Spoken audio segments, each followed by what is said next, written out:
ഒരു പ്രയാസം വരുന്ന സമയത്ത് എങ്ങനെയാണ് ഒരു മുഅ്മിനായിട്ടുള്ള മനുഷ്യൻ അതിനെ അതിജീവിക്കുക? ഇതൊന്ന് ശ്രദ്ധിക്കുക. മുഅ്മിനായ മനുഷ്യനെ സംബന്ധിച്ചിടത്തോളം ചെറിയ പ്രായം മുതൽ തന്നെ നമ്മൾ പഠിച്ചു വരുന്ന ഒരു വിഷയമാണ് എല്ലാ ഹൈറും ഷർറും മിനല്ലാഹ്, ഈമാൻ കാര്യങ്ങളിൽ ആറാമത്തത്. എല്ലാ ഹൈറും റബ്ബിൽ നിന്നാണ്, ഷർറു വല്ലതും അദാബും ഉണ്ടെങ്കിൽ അതും റബ്ബിൽ നിന്നാണ്. ഒരു കയറ്റമുണ്ടെങ്കിൽ അപ്പുറത്തൊരു ഇറക്കമുണ്ട് എന്നുള്ളൊരു യാഥാർത്ഥ്യം നമ്മൾ തിരിച്ചറിയേണ്ടതുണ്ട്. നമുക്ക് അനിഷ്ടകരമായിട്ടുള്ള വല്ല പ്രയാസങ്ങളോ പ്രതിസന്ധികളോ വരുന്ന സമയത്ത് അതും തീരുമാനിക്കുന്നത് നമ്മെ പടച്ച റബ്ബാണ്. അതിലൊരു ഹൈർ ഉണ്ടാകുമെന്ന് ഉറച്ച വിശ്വാസത്തോടു കൂടിയായിരിക്കണം നമ്മൾ മുന്നോട്ട് പോകേണ്ടത്.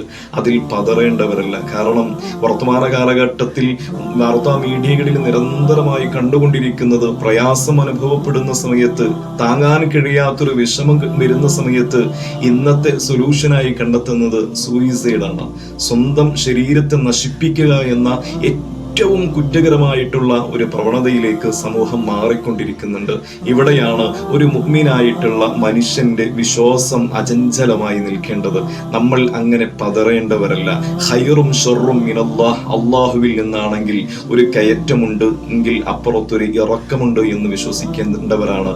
ഖൈറാണ്, റബ്ബ് ഇതിൽ എനിക്കൊരു ഖൈറ് കണ്ടിട്ടുണ്ടാകുമെന്ന പ്രതീക്ഷയോടുകൂടിയാണ് നമ്മൾ മുന്നോട്ട് പോകേണ്ടത്.